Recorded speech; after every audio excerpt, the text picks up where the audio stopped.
Fala galera, hoje nós vamos falar um pouquinho sobre infecção do trato urinário dentro da pediatria, um tema muito cobrado nas provas de revalidação de diploma. Vem comigo que hoje eu vou te mostrar um pouquinho desse tema. Pois bem, por definição,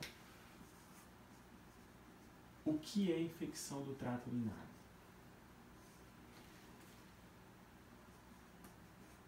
O que é infecção do trato urinário? Eu tenho a presença de bactérias, vou colocar aí, tá bom? Porque tem vírus também que irão causar infecção do trato urinário, mas isso aqui é um tema à parte, a gente pode falar em outro assunto. Eu tenho a presença de bactérias em qualquer segmento do aparato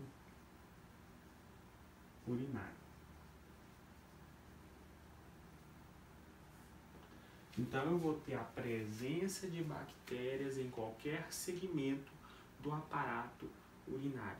E quando a gente pensa em patógenos, a gente já pensa em agente etiológico. Então, quem são os agentes etiológicos principais aí, mais comuns na infecção do trato urinário na infância? Escherichia coli, tá? 80 a 90% dos casos, prevalência no sexo feminino. E aqui eu quero dar uma pausa. Por que sexo feminino, pessoal? Sexo feminino é um fator de risco. Crianças maiores que 1 ano, meninas maiores que 1 ano de idade têm uma prevalência maior para desenvolver infecção do trato urinário. A literatura vai dizer 10:1 a prevalência. Agora, por que, Thales? Vamos só pensar por que é um fator de risco? Anatomia. A uretra da mulher é mais curtinha em relação ao do menino. Então, facilita mecanismo que a gente vai falar agora para você, chamado mecanismos de ascensão bacteriana. Então, as menininhas a gente precisa tomar um pouco mais de cuidado, tá bom? Então, tem o sexo feminino, prevalência 80%. Beleza. Eu tenho também proteus, tenho Klebsiella, tá bom? Então, esses são os agentes etiológicos mais comuns, tá? Tem um adenovírus, mas é assunto para outro tema, beleza? Então, vamos que vamos. Mecanismos de ação. Nós vamos falar um pouquinho sobre definição, mecanismos de ação. A gente vai entrar em diagnóstico, quais são os exames que você vai pedir, você precisa buscar na questão, tá? Formas corretas de coleta e um ponto muito específico que é a investigação por imagem. Então, vamos lá. Mecanismo de ação. Pessoal, 2 mecanismos de ação principal. Eu não quero perder muito tempo aqui não. Mecanismos de ação. Pessoal, são 2. Primeiro,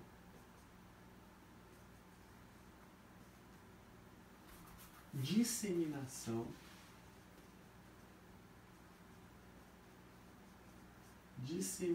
hematogênica.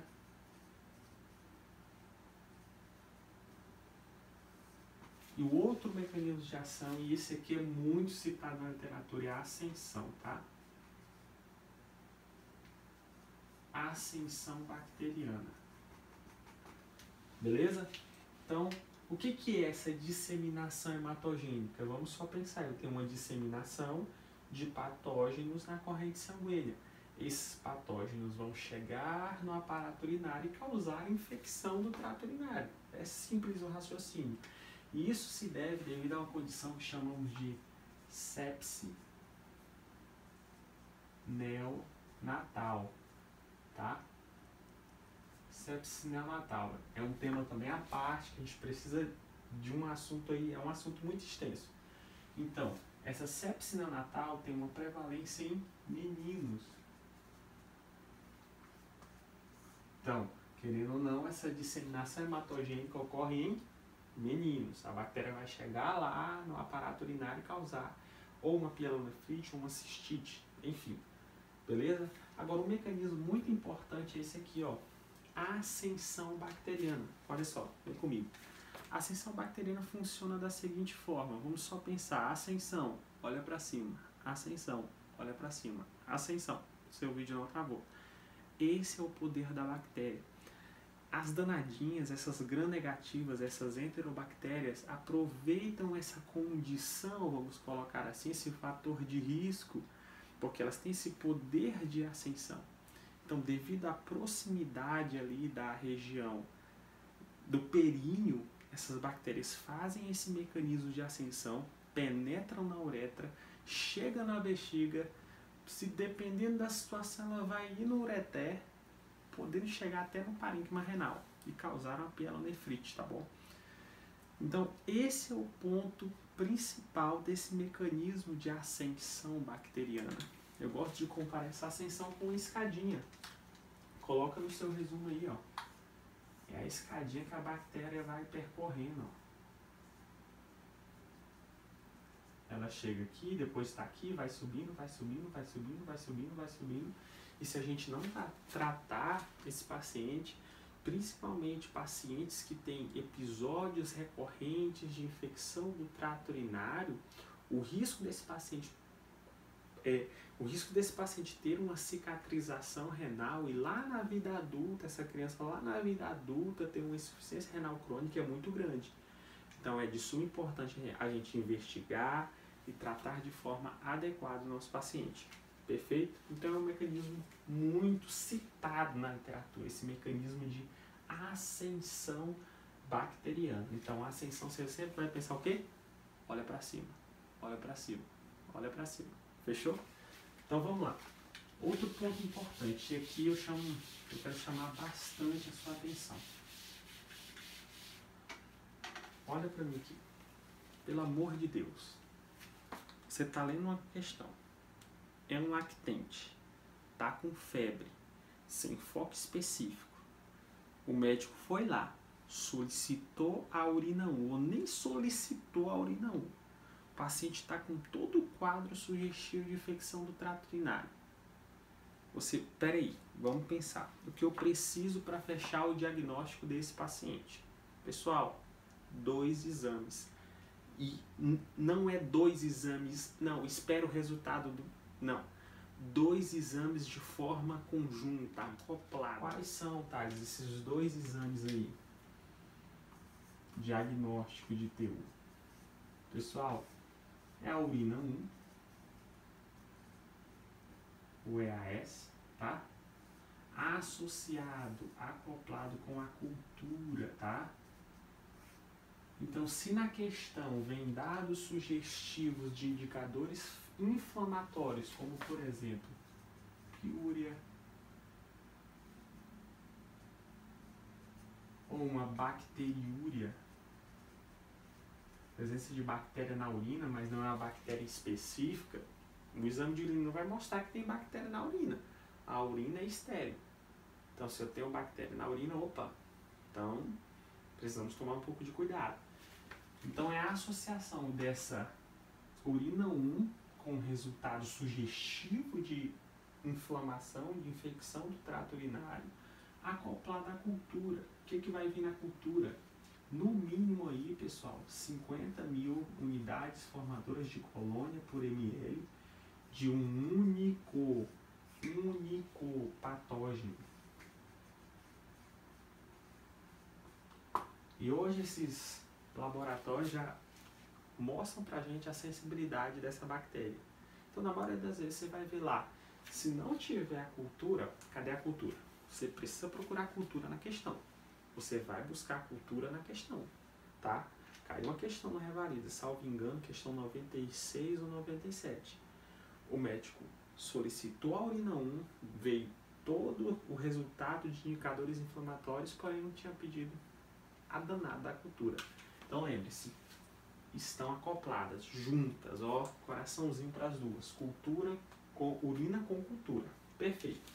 Outro ponto muito específico, levar em consideração é as formas corretas de coleta.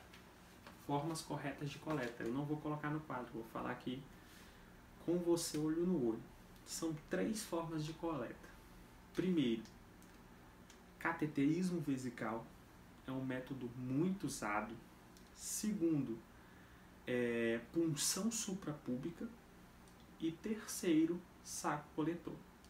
Vamos só parar para pensar. Por que eu tenho técnicas de coleta de urina? É só raciocinar. A criança, principalmente aqueles menores de 2 anos de idade, lactente, muitas das vezes tem uma dificuldade no controle esfincteriano. Ainda está em treinamento de tolete. Então eu preciso de um pouco mais de cautela, eu preciso de técnicas adequadas. É muito usada o cateterismo vesical. Eu aproveito, faço o cateterismo vesical, já faço uma coleta de urina 1 associada à cultura, beleza? Thales, e o famosíssimo saco coletor? Galera, você não vai ver, pelo menos busquei muitas questões, não vi nada relacionado ao saco coletor na prova do Revalida.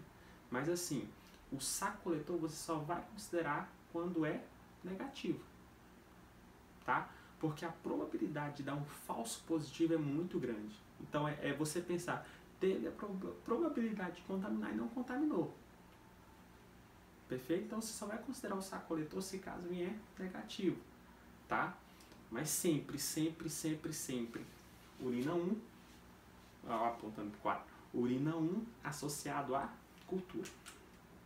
Outro ponto muito específico que eu já quero finalizar a aula para a gente terminar. Imagens. Quais são os objetivos da imagem?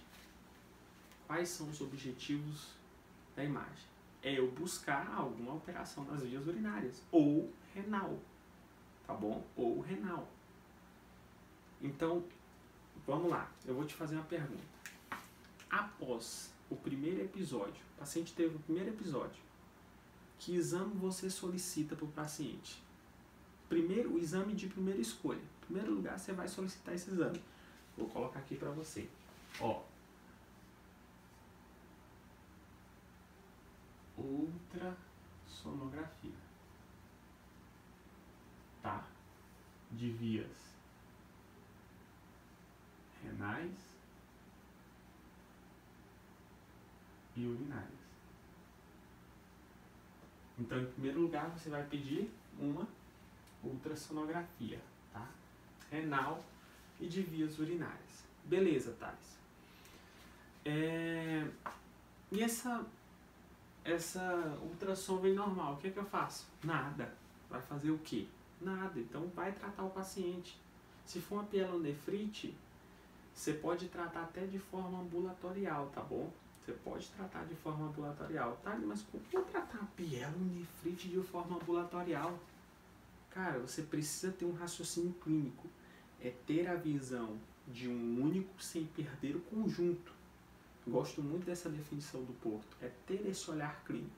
Se você observar na questão que o paciente está toxêmico, com dificuldade de ingerir líquidos, por que você vai mandar o paciente para casa? Não faz sentido. Aqueles pacientes menores que 3 meses de idade, com dificuldade de ingerir líquido, toxêmico, irritado, febre, um quadro clínico muito complicado. Interna esse paciente e faz o tratamento com antibiótico-terapia. Beleza? Interna o paciente. Se for uma pielonefrite, um tratamento aí de 7 a 14 dias. Se for uma cistite, você pode mandar para casa de 5, 6 dias aí em média. Beleza?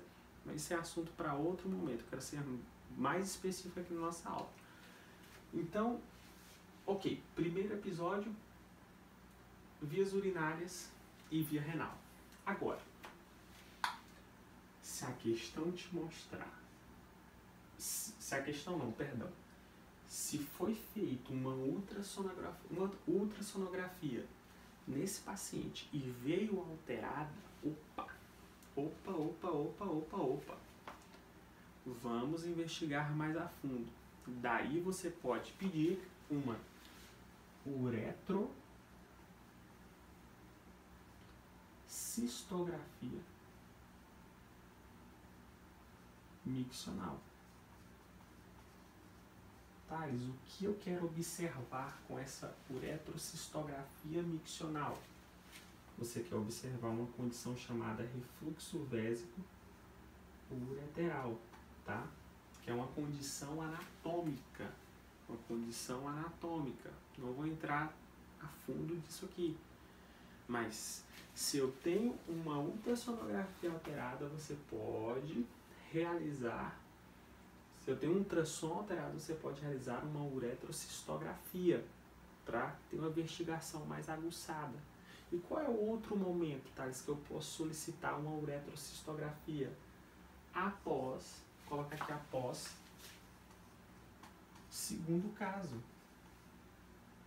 de ITU. Tá bom? Então é em duas condições, se a ultrassonografia veio alterada ou após o segundo caso de ITU. Porque vamos pensar, se a questão colocou lá, o paciente teve um primeiro caso, depois teve outro, opa, pode ser um refluxo vésico-ureteral. Porém, eu tenho outro exame, tá bom? Eu tenho outro exame. Pessoal, caiu até na questão, em uma questão do Revalida agora de 2021, tá bom? Salvo engano, o pessoal vai até pedir recurso, porque muitas pessoas acharam que era uma uretrocistografia, mas era uma cintilografia renal, tá? Qual é a especificidade da cintilografia? Você quer observar cicatriz renal, tá? Acometimento do parênquima.